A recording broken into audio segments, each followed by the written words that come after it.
The title of this next presentation by Richard Cox could be "Been There, Done That, Almost Everywhere." After 30 plus years with the other side, he chose to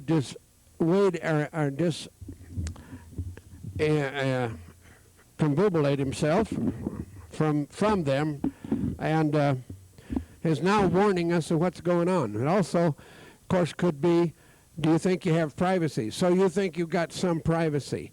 There's things that I've heard just in little bits and pieces and chance to talk to him before the program tonight that kind of startled me. And I think you'll want to pay close attention and probably talk to him later or tonight at his workshop. So, without any further ado, bring on Richard Cox and give him a big welcome. First time he's been with us here at Global Sciences. Thank you, Dean. Thank you, folks. Well, I'm glad to be here at the Global Sciences Congress, and you've got a fine gathering. You've got a great group of people out. Let's see if we got any lights here. We do not, but that's okay. You know, let me give you a little bit of my background. It's unusual, and it's not very well described in the program. I went to Vietnam in 1961 as an advisor to 5th Special Forces. A lot of people tell me we weren't there then, but really Special Forces was already in Vietnam in 1957, 56. While I was there in 61, within about 3 months, I was asked to visit a Quonset hut. Well, I had come to know who was at the Quonset hut, and I didn't want to visit the Quonset hut. It was CIA. Finally, my CO asked that I report to the Quonset hut, and I did. I didn't know it at the time, but all they wanted to do was a simple chore of get me signed up as an agent. So throughout Vietnam, I was actually a military person, 5th Special Forces, U.S. Army, acting as an advisor under SOG, later Command Control North. But I was also a CIA agent, so I got an advantage in that I drew a dual payroll check during that tenure.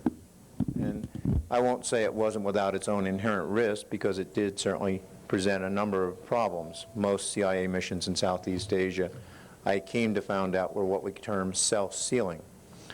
And because of that, it meant that you would go into the field with your men, and you would either liquidate your men or whatever to make sure that the mission was never known about. You see, there's so many missions that were accomplished around the world by military where intelligence becomes involved that you just don't know what's going on. They write your history for you. In either event, when I left Vietnam, I was asked to stay with the CIA. They said, well, look, we've got a cover assignment for you with Portals of England. You'll be their new manager of special projects and facilities. And you're particularly qualified to do it. You already have a degree in international law from Temple University. And later on, I actually earned another doctorate in international law because I do practice at the World Court, and I'm an ICC arbitrator. But I remained with the agency for over 22 more years and worked at the operation of special projects manager around the world.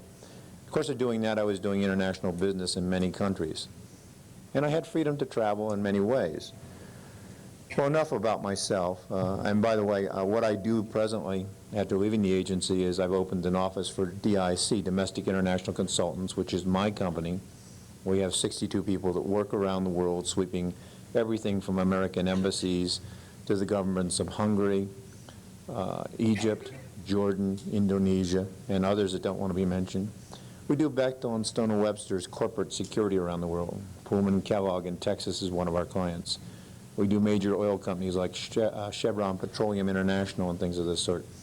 And as our slogan says on my cards, it's our business to keep your business your business. See, in today's world, privacy is something you can't really have unless you go out and obtain it for yourself. There's just so much snooping. People, companies, governments, anyone, even world leaders, have found that their privacy has been invaded in more ways than you can imagine. And we give away the activities that we would conduct on a daily basis, which we think are fairly secure, on a regular basis through the communications media of telephones, faxes, email messages. And unfortunately, in doing that, you sacrifice lots of pieces of information. Let's see if this thing will work. I'm going to advance it one, it's not advancing. Okay. In the course of my activities, we came into something called the Quiet War. And I'm going to talk about that today. The Quiet War is out of their handbook, the Illuminati, the Illuminated One's own handbook, something called social engineering. And in engineering the social process for us, Americans, Canadians, and the people of the world, they felt that they needed to have the maximum amount of information. Recently, the National Security Agency was established pursuant to a law enacted in 1947. Came into being in about 1952. It's described as the Puzzle Palace. I'm afraid it was a death blow, you see, to the people of the world, to the free people of the world, because it has the ability to track every man, woman, and child, no matter where we are. Not for good, but perhaps for evil. It's not just protecting us for our national security. Now, a long time ago, actually in 1928, Justice Brandeis of the U.S. Supreme Court said the right to be left alone is one of the most comprehensive of rights, and a right that should be most valued by civilized men. Now, we're hearing lots of things about government, the Illuminati. But you know, we live in the United States, and there's statistics that tell us a rather telling story on us. You know, 5% or less of the world's population resides in our country, the United States. 20% or thereabouts of the world's economy is in the United States. 70% of the world's lawyers reside in the United States. 94% of the world's lawsuits are in the United States. It's a fact that we are the most litigious society on the face of the earth. And if you think that's bad, right now there's only 700,000 practicing lawyers. We're about to graduate probably 10 times that amount from law schools. You think it's bad out there now? Believe me, it's nowhere near bad. You know, if you make over $50,000 a year or have an income of that amount, your chances of 1 in 4 of being involved in a lawsuit, a litigious lawsuit this year. So you've got to look to protect not only your privacy, but your assets. And that's some of what we're here about today. My presentation, like a lot of the folks, is going to give you some bad news and some good news. I want you to keep the bad news in perspective. Tonight I'll give a workshop which will take you through, I think, 168 PowerPoint slides showing you the complete technical makeup of the National Security Agency, how the agencies interrelate, the people that are behind the scenes. And you'll get to see the workings of how this thing has been developed to use against the people, to gather the maximum amount of information. You also get to see the devices and the technology that's used against you. Some will be shown here today. But I want you to keep all of the information you're receiving, both from myself and others, in a context of hope. Because even though I will present to you today the truth as to where you are in our world today, there's hope in the future. You've got to recognize that the enemy has recognized that knowledge is power. But you need to know that knowledge plus action can bring you all a certain degree of freedom and certainly prosperity. And with that hope, you can go forward, you see.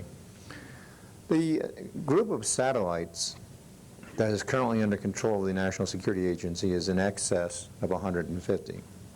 They use a hidden black op organization called the National Reconnaissance Organization. They both conduct the wet work called assassinations for the present Illuminati throughout the world, but they conduct the satellite surveillances too. They do a number of things. While the NSA is the depository of information gathered within the United States, Canada, and from 3 other nations, Interpol is an equal international storage point for these records. I don't know how many people might have seen it, but there's a movie that's been going around, it's probably from a year and a half ago, called Enemy of the State. If you haven't seen it, go rent the movie. You need to know 2 things about the movie with all the surveillance you see in that movie. And it's a delightful movie. a little bit gory at the end, but still it's a delightful movie. The two things that are wrong with the movie are, one, the technology they show you in the movie, as advanced as you will think that is 50 years old. And number two, the act they talk about passing, the opposition of the senator who was killed, I think, was passed in 1994. It's a done deal. They just forgot to tell you, you see. Let's go on, or I'll run out of time here. Okay. The Quiet War was a design of these illuminated ones resulting from a study at Harvard, as I recall, in about 1947 or 46. It was a design, of course, to shift wealth from the discipline to the, from the undisciplined to the disciplined. You got to recognize in war, and this was a war, it was a declaration of a very quiet technological war against the people. The first casualty in any war is truth and privacy. The war was designed to bring about a social engineering which developed and controlled the economies of individuals and countries throughout the world. Sure, they started in the United States, but they've been able to do it in many ways. In order to engage in that Harvard study, which gave them the profiles of the American economy, they found that they needed three things. They needed the advent of the electronic computer. They needed the advent of something called the simplex method of linear programming. And they needed something called the transistor. Well, the two things prior to the transistor came on the scene in 46 and 47. And quite oddly enough, while I was a radio amateur in those days and we were very happy with vacuum tubes, the transistor came out of nowhere from Bell Laboratories. If you read the patent, there's really no background on it. A friend of my father's was a man by the name of Philip Corso. I got to know him as Uncle Corso. But they were involved in reverse engineering things from crashed, unmanned, or manned flying saucers in those days. And I got to see as a kid in the radio amateur shack at my home in Pennsylvania the reverse engineering of fiber optics and night vision. Of course, those things weren't on the books by our own engineers. But Philip told me later that the transistor was a result of something that crashed in the Ozarks, and I don't doubt that. But in either event, they got the transistor. They then had the ability to move ahead with what we have as our modern day computer. Hence, you're watching my presentation today and the other presentations you've seen. See, everything runs off the computer nowadays, and that makes it good for them. Let's try the next slide. To make the Quiet War work, they had to develop different types of weapons. Weapons which would allow them to develop an utterly predictable economy, particularly with relationship to what they term, as others have said today, the sheeple or the cattle. And this is their words out of their handbook. It's not, I'm not condemning you. The Quiet War, I actually had their handbook. It was given to me by a friend of mine. He's been executed by the NRO, and his name was William Colby, ex-director of Central Intelligence. But they moved ahead, and they needed to have weapons that could not fire shots, like a rifle on the battlefield or when you're out deer hunting. They wanted the weapons to shoot situations. They weren't propelled by a bullet or the discharge of gunpowder and a primer. Propelled by data processing. It wasn't a bullet that actually did the damage. It was the data, the actual data they gathered. And hence you got the little things like the UPC codes on your purchasing items of your Bayer aspirin or your loaf of bread or your carton of milk, or even your RX for your prescriptions. You see, they had to be able to race ahead of society, know when you were capitulating, and that's what the engagement was all about. They needed all these things, which were generated by computers, which weren't under orders from generals within the military establishment, but they were under the orders of the banking elite or perhaps the illuminated ones.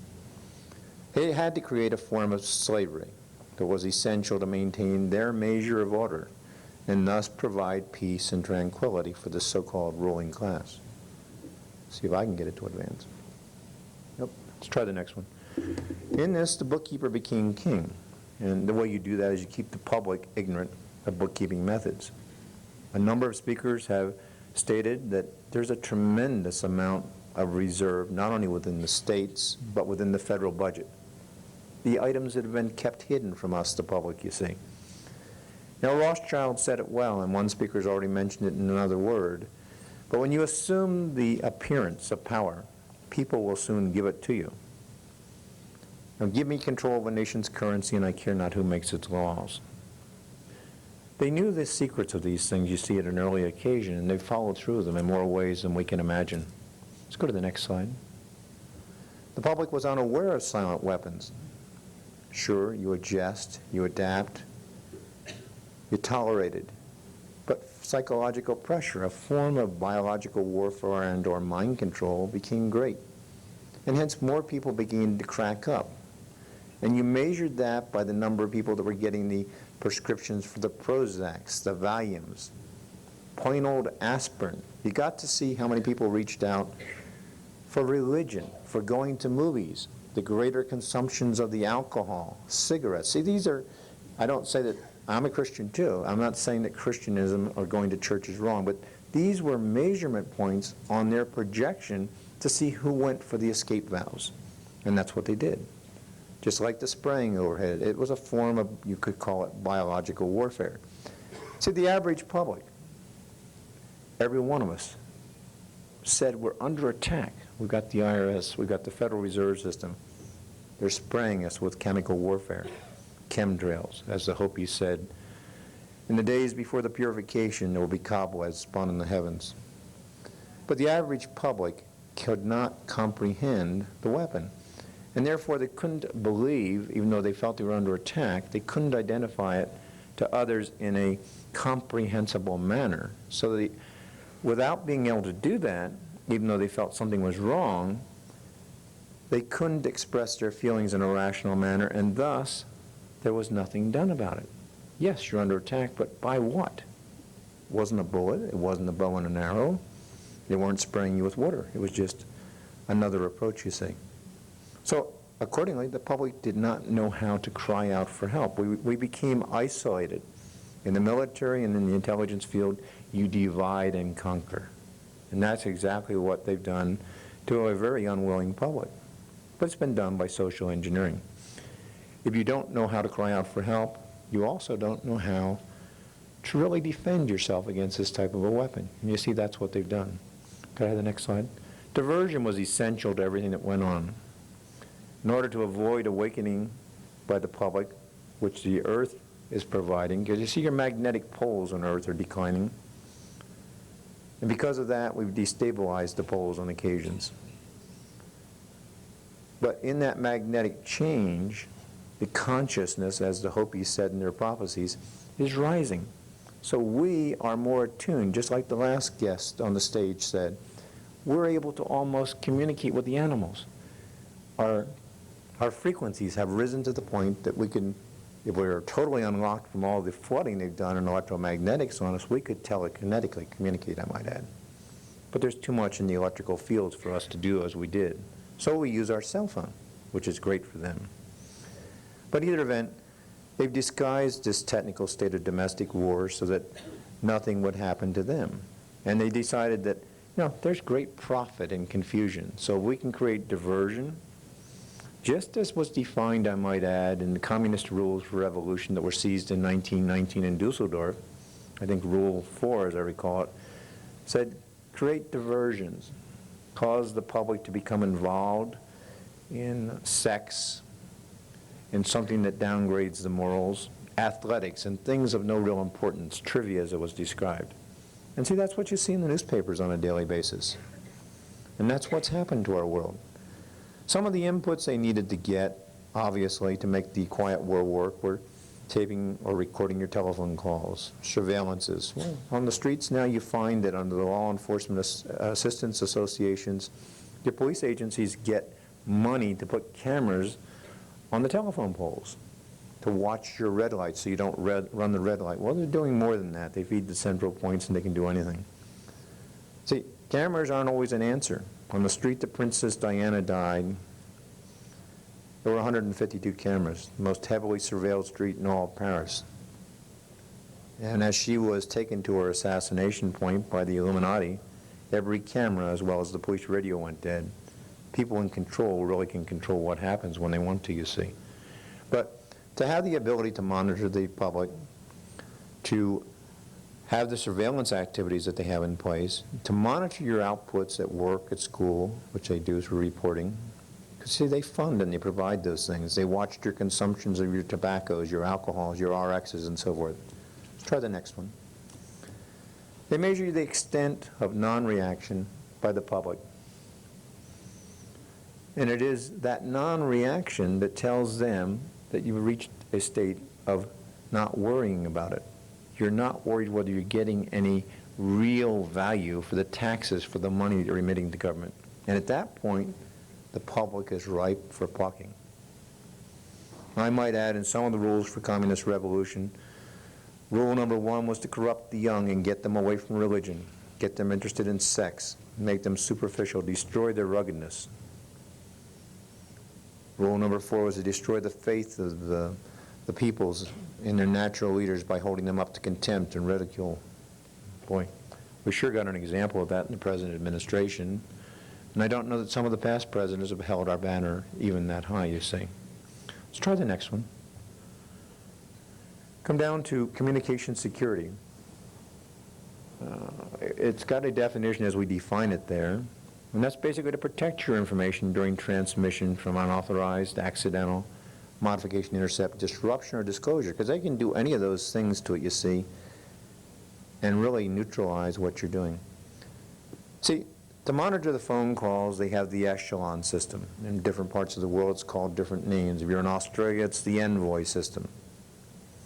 And in addition to the echelon system, the NSA actually has probably 9 control points around the world that could actually take control and run the world not only from a communications intercept standpoint, but others. I have one at Alice Springs in Australia. There's one in Alaska. There's even one here in Denver, at Denver International Airport. They have lots of things, you see, that they forgot to tell us about. You got the new FBI system, which does nothing but watch and digest everything you do on the internet. It's called Carnivora.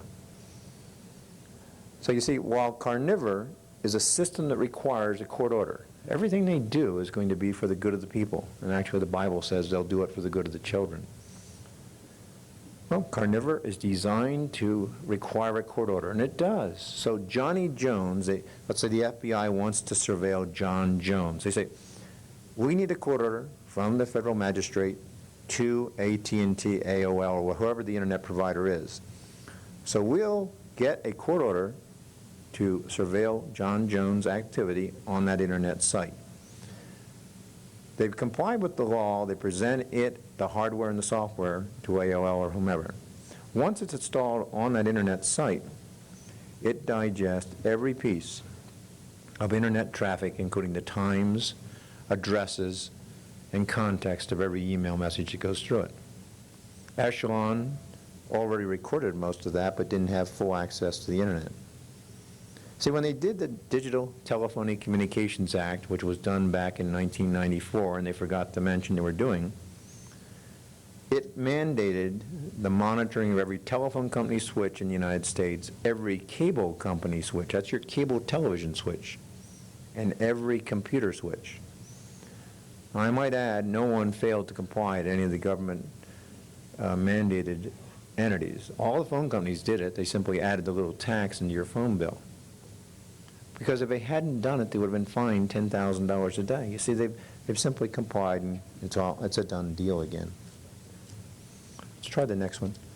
These are just examples. They came out of, I think, the Oregonian or some other local newspapers. Sure, cell phones are not secure. If you got a digital cell phone, it's even less secure. Digital cell phones were designed to be listened to. The old analog phones, they don't want you to use them because they're secure. In fact, analog phones are even encryptable, whereas digital has just made it easier for the analog system to intercept. Every cell phone is monitored under part of the FCC regulations, allegedly through the cell phone company, for billing purposes, quality control purposes, you see. Just like Microsoft has a back door in Windows. It will simply call up Bill Gates' address in Washington, dump the memories for a quality analysis of whether your Microsoft program is conforming to the power specs or to the quality specs. Sure, the FBI wants more power to tap cell phones. Let's try the next one. We get into the government sites that set cookies. You can have your children at home inquiring at maybe the White House site. They're doing a science project or an economics or a government project. A lot of these sites set cookies. These are subroutines that are entered on your computer. That subroutine gives them the capability, once you're out of that program, to not only know that you've visited this, that, or the other site, but if it's the right cookie, to turn your computer on remotely, so long as it's plugged into a phone line, download the contents of your hard drive, go back up, wipe your hard drive, and give you whatever they want, so they could plant evidence in your home or business without any problem. There's these new chips. They keep talking about the V-chip. For the most part, the V-chip's already out there. It's in the new telephones. See, AT&T, Lucent Technologies, is one of the NSA line companies. I'll show that to you tonight on my actual expose, which is on the National Security Agency. So the new chips are already in faxes, telephones, and so forth. And I'm not doing this to scare you. I'm just trying to make you aware today. Computer evidence. When they come into your home or business to get records under a accusation of money laundering, even though you may not be money laundering, all they need to do to get your assets is make that accusation. You want to protect that? Encrypt it. Hide the key. They've got a big problem with that. Let's go to the next one. Corporate espionage in our world has risen to levels you can't imagine. You know, Hazel Bishop, the president of Hazel Bishop, actually lost $40 million on a new advertising campaign. Sure, they swept the corporate residence, the corporate business offices, but he did a lot of business over his home telephone in the bedroom. Forgot about that.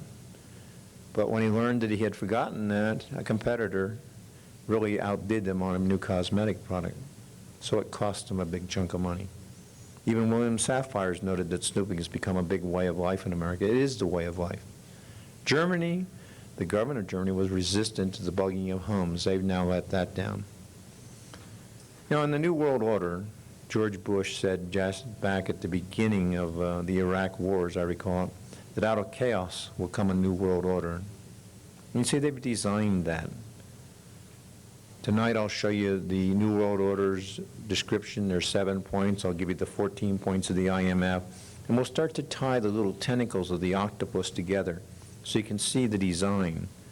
Because while they're disinforming you, creating diversions, they've got the whole plan laid out. Now, I'm not giving you all hurt. I'm not giving you all bad. I'll give you 16 points in my presentation, even before I mention countermeasures tonight, by which you can take back your world in less than 90 days, because I want our world free too. But the other things they've caused, the Oklahoma City blast is no accident, Waco, Ruby Ridge, Littleton, Colorado, the shootings there in all these schools. What a perfect example for MK Ultra to be at work. See, there's so many unanswered questions about Littleton. You had military, FEMA response, even a general responded. You had NATO troops there on the scene in bulletproof vests after it happened. Members of the Alcohol, Tobacco, and Firearms Division were wandering about on the roof of the building before it ever occurred.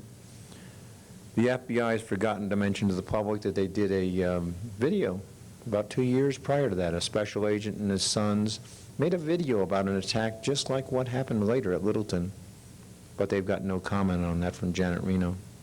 There was a third male Caucasian shooter involved, which there's no comment on. So a lot of explosives those two kids could not have carried to Littleton High School that day. There were even military ordnance and other explosives that were found there. So there's a lot of unanswered questions, you see. Let's try the next one. There's a report that was published in the newspaper, which was very true, on wiretaps on cell phones, pagers, emails, and so forth. And sure, all these things have more than tripled. The amount of authorized, court-authorized wiretaps in our world for the last year was something on the order of 1,796. That's for all the states and the federal government.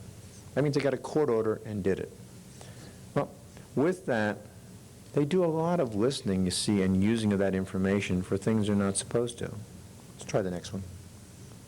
Well, people come to me and they say, you know, gee, I have laws that protect me from surveillance. Well, great. Let's look at some of those things. You know, we had a constitution. Went south in about 1862. But we can't take it back unless we take all of it back. There's a Fourth Amendment within that Constitution, which is good.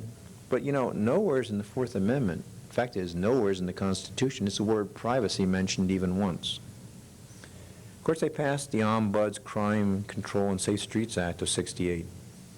I'm sure that was designed to make us secure, because all it says is people can't bug governments or people, but government can bug people, and even without court orders, I might add. Now, they've done a lot of things. At the Atlanta Olympic Games, they released a Navy mind control program. And we have decrypted some of the information that was on the disk. And that disk reads this way. I'm not using my words, this is theirs. 7 January 1992, Mind Control Progress Setup, our program setup. This program is designed as a subliminal hypnosis persuasion system. The general method of use will vary with the attitude of the casual observer. The message will, however, be entered into the substantia nigra area of the brain.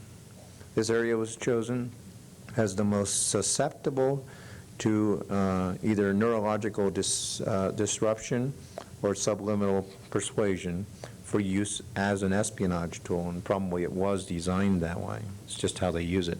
To the trained eye, in every third and seventh frame will register and record the needed message in the subject or operative's brain. The program has worked well in Europe and should work well in the U.S.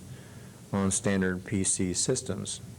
The only drawback will be evident as the speeds approach 435 megahertz, or the clock speed approaches that, at which time the program will fail and the observer will end up with permanent brain damage. So just for your reference, this program was installed, or actually per their wording, the program will be installed and be available for installation on the Atlanta Olympic Games and should be installed in all ballparks shortly thereafter. Now, they've also put that into the programs on most computers in the screensaver, I might add, and you can't turn it off. I have the actual naval mind control specs on that, and we can read those numbers if you need them. Let's try the next one. The laws impacting surveillance. Again, we think we've been protected. Electronic surveillance, communications acts, and things of these sort. The Federal Anti-Terrorist Act is the worst of them all. See, it says, in essence, that what I'm doing here right now is I am a domestic terrorist. And that was a result of a blast that probably should never have happened, but it was for a desired result. So that's going to be used for lots of things, but one of the things it did was it allowed them to tap 300,000 telephones per day without court order. It expanded their horizons. Actually, it was 600,000. The Economic Espionage Act, on the other hand, was something they passed for their advantage, and I'll show you tonight how you can use that against them. See, their laws sometimes work against them. Now, there's other ways they gain information on the average individual. Something called waste archaeology. Very fancy term. It's called dumpster diving. Boy, is this productive. I can remember doing a building in New York. We needed the 33rd floor, one office. We dug through a lot of trash, garbage, but we found what we needed. And you see, it really is a productive process. Let's try the next one. Legal precedents. People say, gee, we've got protection.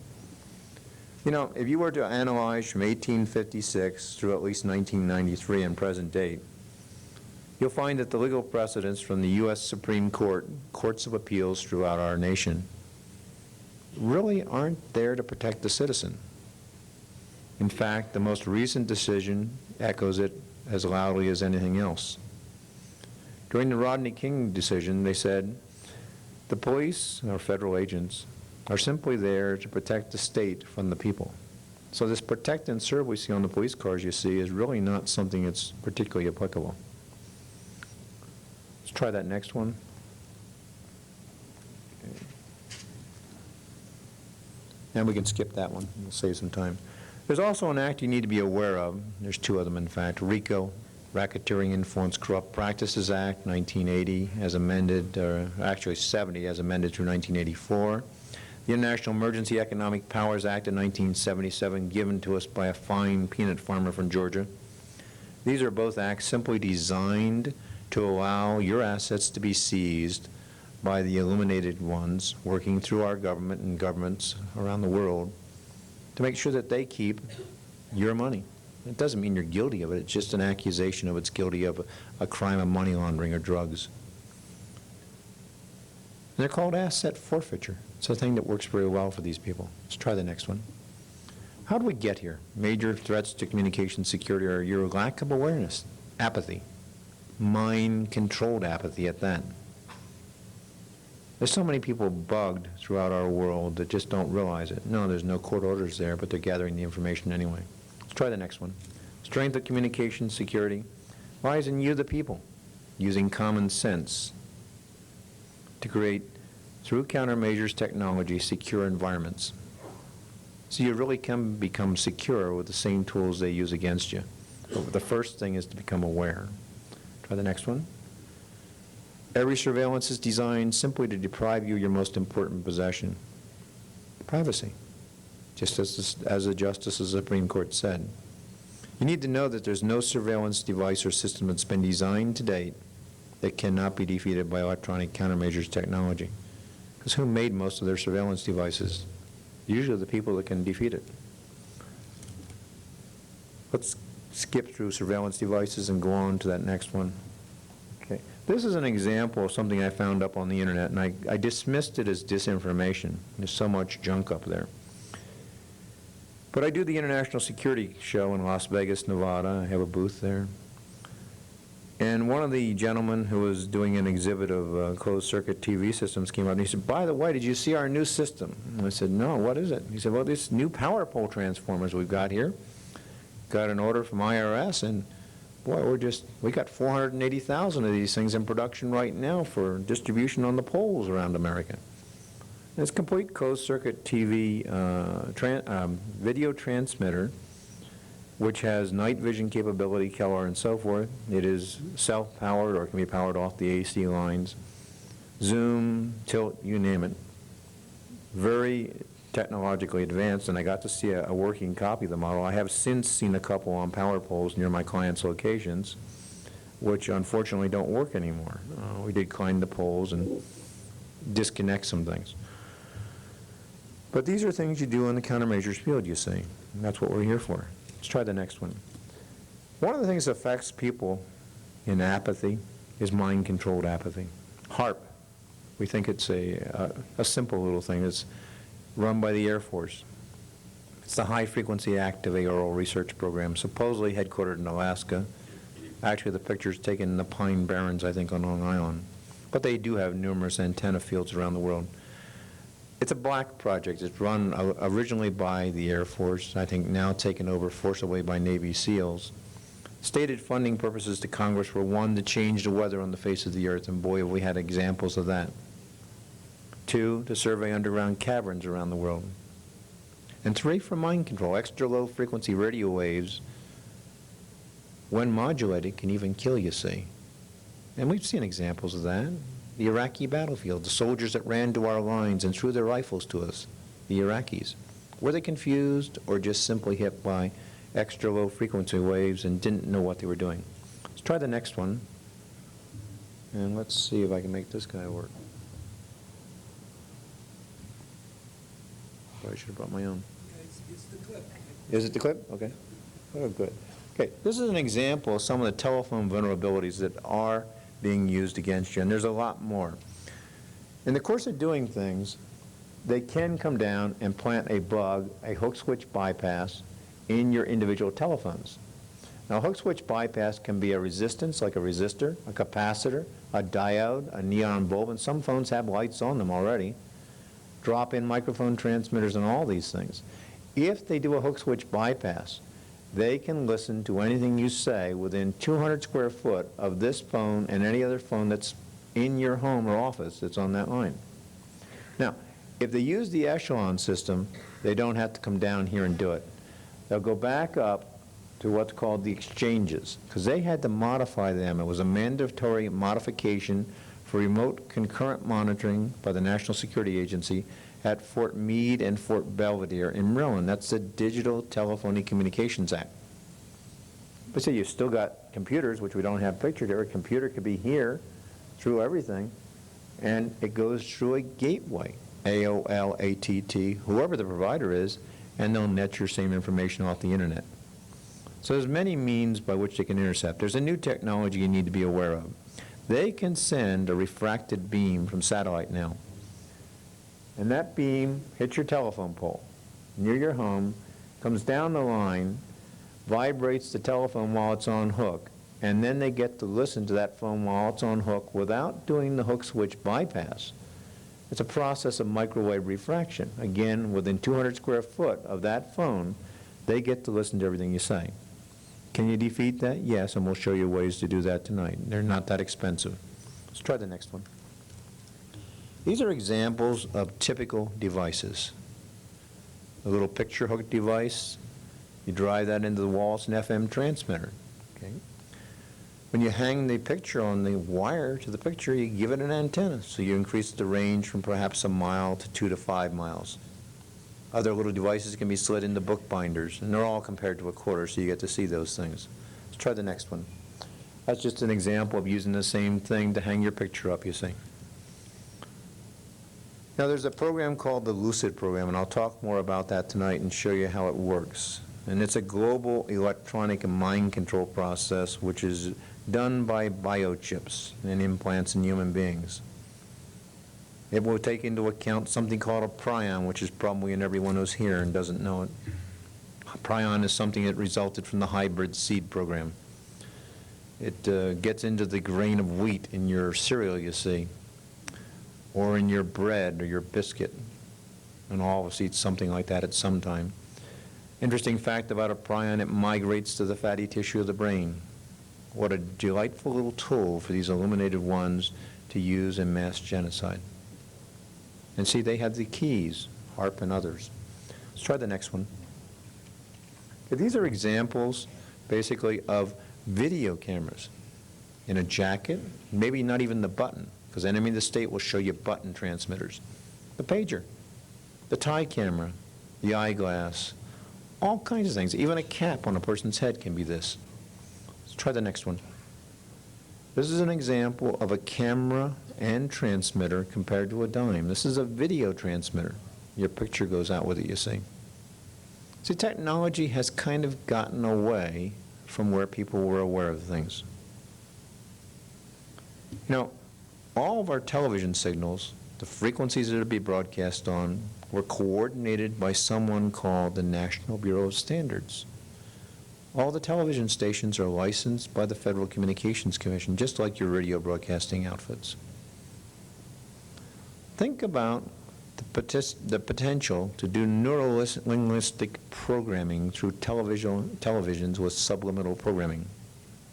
Think about the possibility to do the same thing through the computer. Think about the possibilities of doing it through your radio programs and your music, and they've done all that, believe me. Not every radio program. But they're doing it in lots of ways. See, again, we have the capability, if we could remove the electromagnetic field provisions they put upon us, even the 60 hertz that runs through our walls, which keeps us from going into a factor called chi about 30 times a minute. Our brain wants to refresh itself, and it can't because they have created a diversion, an electromagnetic diversion, and it works, you see. Try the next one. This is an example of several devices. I'll only pick one here because I'm going to run down on time. The one is between the 2 quarters, which is this little device here. It's an interesting history. We do Stone & Webster in England. We sweep them on a regular basis in all their conference rooms and so forth. They're a construction company, by the way, engaged in several billion-dollar type construction projects around the world. We had just done a sweep for bugs in their offices. And I got a call from one of the CEOs saying, we're leaking information. We're doing this negotiation on this major contract, and already the competitors know what we're doing. I said, well, the rooms, according to the last sweep report, were clean. The only thing that can be happening is someone's coming into or out of that room with an active transmitter.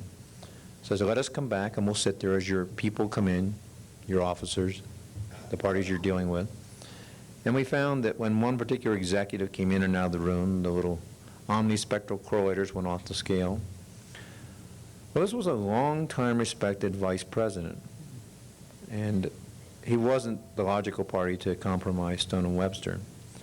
So we went to his home, unbeknownst to him, with the Stone and Webster officials, and we asked his wife, has he gotten any gifts? Has someone given him a pen, new briefcase, new whatever?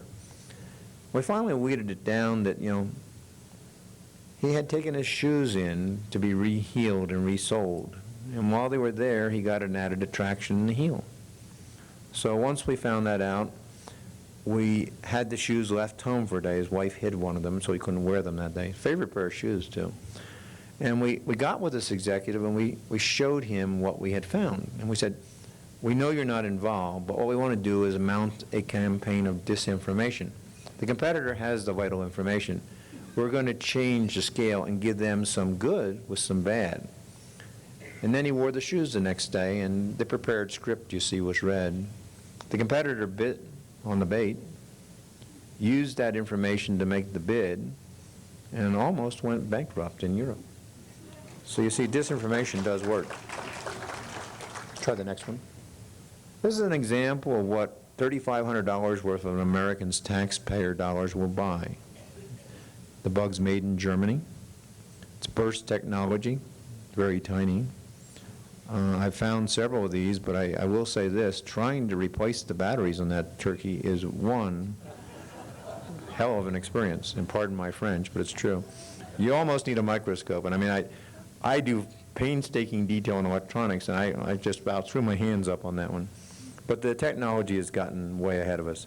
Fortune magazine said that next to leaks, electronic eavesdropping poses the biggest threat to your trove of secrets. Unless you've done an electronic sweep recently, you just have no way of making sure your privacy is safe. Let's do the next one and skip that one.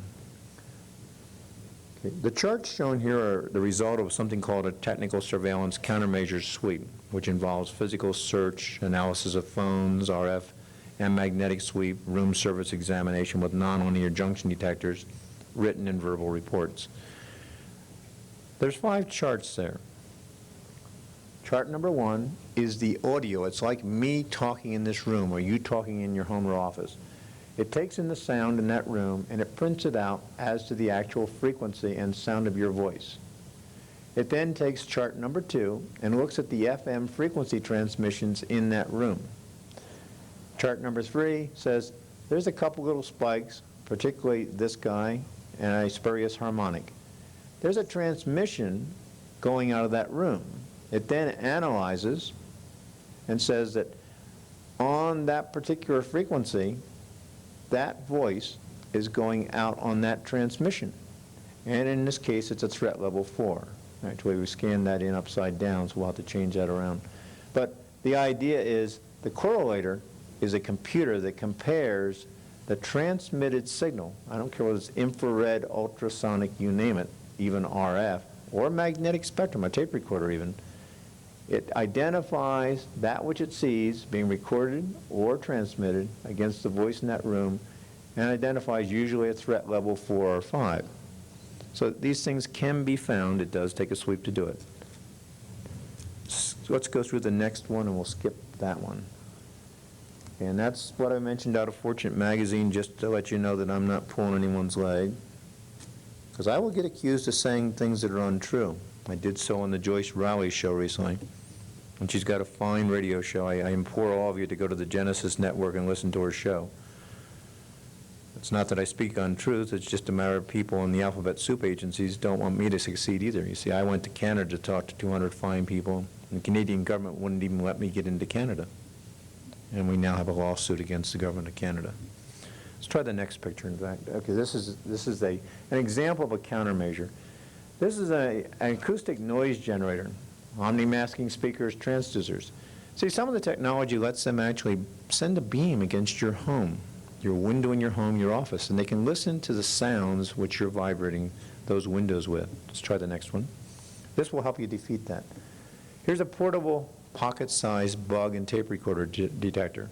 It vibrates sound in your pocket, and with that, you get an alert that someone's recording you with a surveillance-grade tape recorder or an RF bug. It can be very productive because if you had that in your pocket, you learn they're bugging you. You pull a PNG out of your pocket, put it down between you and the federal agent, turn it on, and they're tape recording, and bug goes away.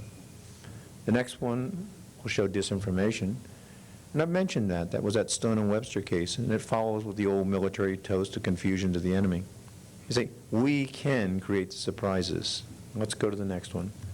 Telephone encryption will let you do many things. It lets you actually electronically disguise your voice. Do the next one. And these are examples of cardinal encryption system. You can do phone, fax, cell encryptor, or actual speakerphone. Next. Cardinal encryption system has no beginning and no end.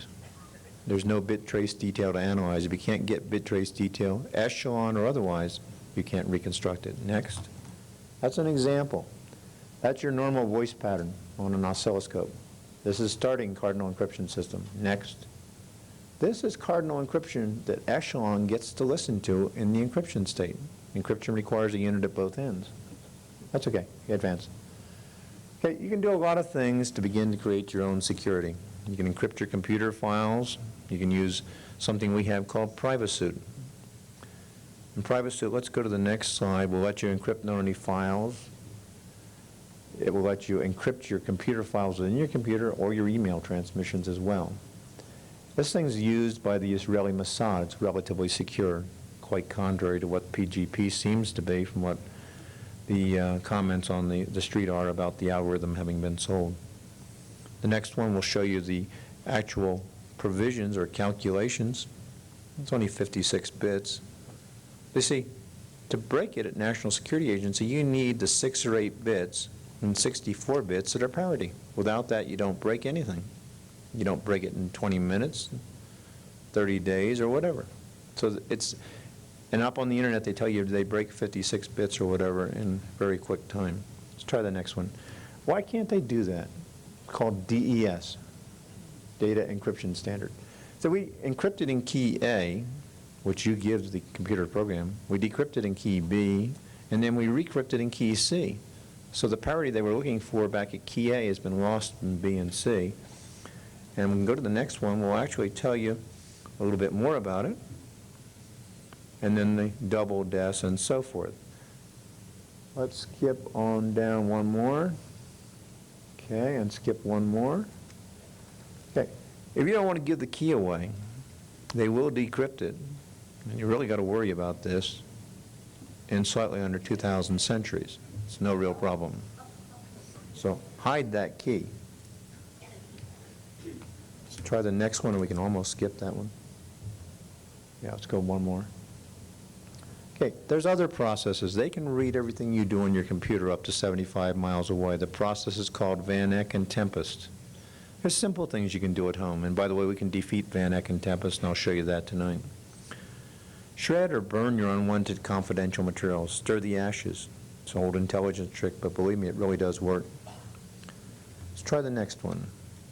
Use energy diversion devices that can help you actually shield your computer against the Van Eck and Tempest, keep the electromagnetic radiation from your cell phones, your computers, even throw off your DNA track from military satellites that they launched in 1982 and 84. See, the NRO can scan your DNA on planet Earth. Protect your mail with black paper. I don't make anything off this process. Get black construction paper. You write a note to someone, wrap it in black paper. When they spray that envelope with Freon, it doesn't become transparent, so you get to go on with things. Plan for emergencies. Next. Try, if you're going to carry documents, try our courier briefcases. They work. Next. You know, we're all saying fear. Boy, I've got a tremendous amount of fear. It isn't fear. You break it down. False evidence that appears real. You have no fear. Next. Now, you're the person who's in charge of your business. You're your own best friend. You're the authority on your business and life. You've got to recognize that you can change your future. You can change the world's future.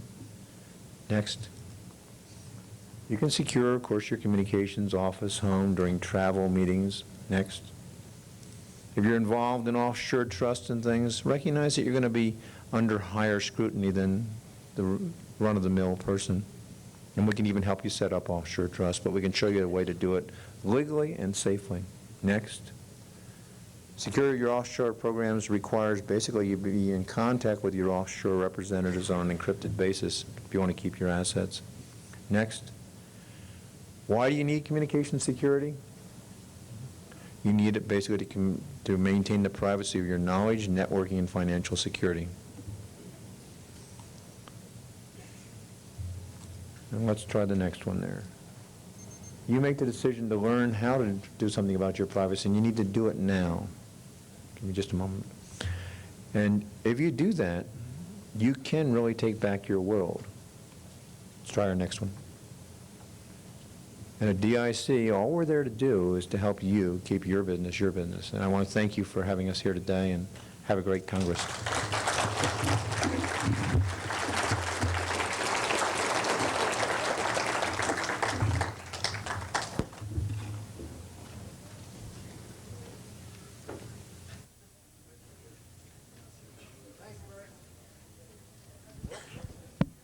Thanks very much, Richard. There's a lot of talking to do between now and tomorrow, and you know, by tomorrow some of you have to head out, so utilize your time to its best advantage. It's dinner time, and I would ask you, if you have made up your mind as to where